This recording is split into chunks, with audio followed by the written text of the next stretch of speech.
क्या तुमने कभी भी नोटिस किया है तुम्हारी लाइफ में कोई ऐसा इंसान जरूर होता है जिसके पास तुम ना चाहते हुए भी खींचे चले जाते हो। वो तुमसे कुछ नहीं कहता, वो तुम्हें फोर्स नहीं करता, लेकिन फिर भी एंड में वही होता है जो वो चाहता है। हमें लगता है कि हम अपने डिसीजंस खुद ले रहे हैं, हमें लगता है कि हम आजाद हैं, लेकिन सच तो ये है कि हम किसी न किसी के प्यादे हैं, हम किसी के गुलाम हैं। और आज मैं तुम्हें डार्क साइकोलॉजी के उस गहरे समुंदर में उतारूंगा जहां मैनिपुलेशन एक कला है।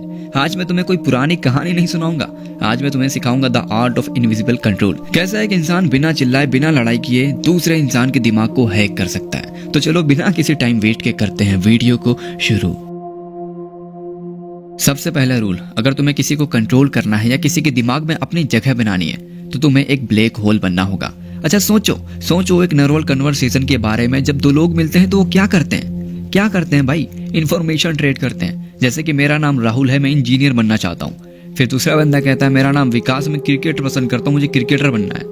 ये सब नॉर्मल है, लेकिन एक कंट्रोलर, एक डार्क ऑब्जर्वर ऐसा बिल्कुल भी नहीं करता। अब जब तुम किसी से मिलते हो तो अपने बारे में बताना बंद कर दो, क्योंकि ह्यूमन साइकोलॉजी का एक ग्लिच है कि हम खामोशी को बर्दाश्त नहीं कर सकते।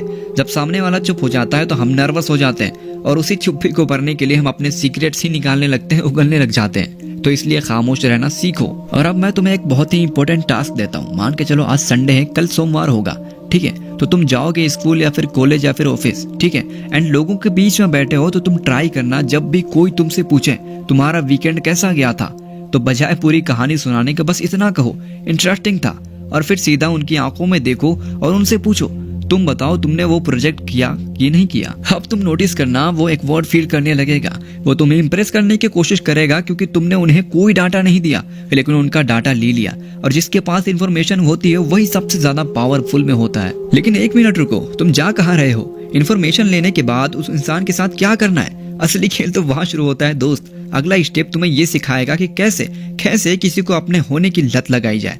तो भाई साहब रुको। अच्छा, तुमने कभी नोटिस किया है कि लोग गैम्बलिंग के नशे में क्यों पड़ते हैं, या फिर वो टॉक्सिक रिलेशनशिप क्यों नहीं छोड़ पाते जहां उन्हें दुख मिल रहा है, सिर्फ और सिर्फ दुख?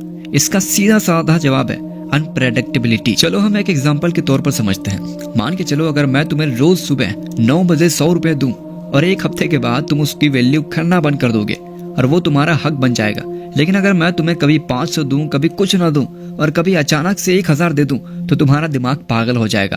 तुम इंतजार करोगे, तुम मेरे बारे में ही सोचोगे कि कब मिलेंगे मुझे पैसे। अगर तुम्हें यह समझ नहीं आया ना तो मेरे इस बात को समझो। मान लो तुम किसी को पसंद करते हो या किसी क्लाइंट को कंट्रोल करना चाहते हो। देखो शुरुआत में ना तुम्हें अपना 100% अटेंशन देना है, उनकी हर बात सुनो, अवेलेबल रहो, उनके लिए फ्री रहो। लिटरली उन्हें ऐसा फील कराओ कि दुनिया के सबसे इंपॉर्टेंट इंसान है वो तुम्हारे लिए, ठीक है? एंड इसके बाद जैसे ही उसके दिमाग में डोपामिन रिलीज होगा ना, उन्हें तुम्हारी आदत पड़ जाएगी और लिटरली उसके बाद अचानक से गायब हो जाओ। चलो अब तुम्हारे पास इंफॉर्मेशन है और तुमने उन्हें एडिक्ट भी बना दिया है, लेकिन क्या हो अगर मैं तुमसे कहूं कि तुम उनकी याददाश्त, उनकी मेमोरी को भी बदल सकते हो? तो अगला टेक्निक थोड़ा खतरनाक होने वाला है, तो जरा ध्यान से सुनना। देखो सबसे बड़ा माइंड गेम वो है जब तुम सामने वाले को उसकी खुद की रियलिटी पर शक करने पर मजबूर कर दो। देखो इसे कॉमनली गैस लाइटिंग कहा जाता है, लेकिन डार्क साइकोलॉजी में इसे पर्सपेक्टिव इंप्लेनेशन कहते हैं। अब मेरे इस बात को जरा ध्यान से सुनना। देखो जब तक सामने वाला अपने दिमाग पर भरोसा करेगा ना, वो तुम्हारी बात पूरी तरह कभी नहीं मानेगा। लिटरली लिख कर ले लो, कभी भी नहीं। कंट्रोल एस्टेब्लिश करने के लिए तुम्हें उनका सेल्फ डाउट एक्टिव करना होगा, और ऐसा कब होगा? जब मैं तुम्हें बताऊंगा। लेकिन हाँ, अगर तुमने वीडियो को अब तक लाइक नहीं किया तो क्या कर रहे हो भाई? कर दो लाइक और सब्सक्राइब अगर तुम्हें थोड़ी सी भी वैल्यू मिल रही हो तो चलो आगे बढ़ते हैं। इस चीज को याद रखना कि एक मास्टरमाइंड इंसान कभी भी ऑर्डर नहीं देता। अगर तुम किसी को बोलोगे कि भाई तुम प्लीज तुम ये काम कर दो, तो लिटरली वो तुम्हारी प्लीज नहीं देखेगा, बल्कि उसका ईगो उसके बीच में आ जाएगा और वो कहेगा नहीं तो खुद कर ले। लेकिन अगर तुम उसे ऐसा फील कराओ कि ये आइडिया उनका था, तो वो उस काम को करने के लिए अपनी जी और जान दोनों लगा देंगे दोस्त। अब मैं तुम्हें यहाँ पर बेस्ट एग्जांपल देता हूँ। मान के चलो तुम और तुम्हारे अपने दोस्त को मूवी देखनी जानी है, लेकिन थिएटर पे दो मूवी लगी हुई है, एक जुजुत्सु काइसन, एक डीमन स्लेयर।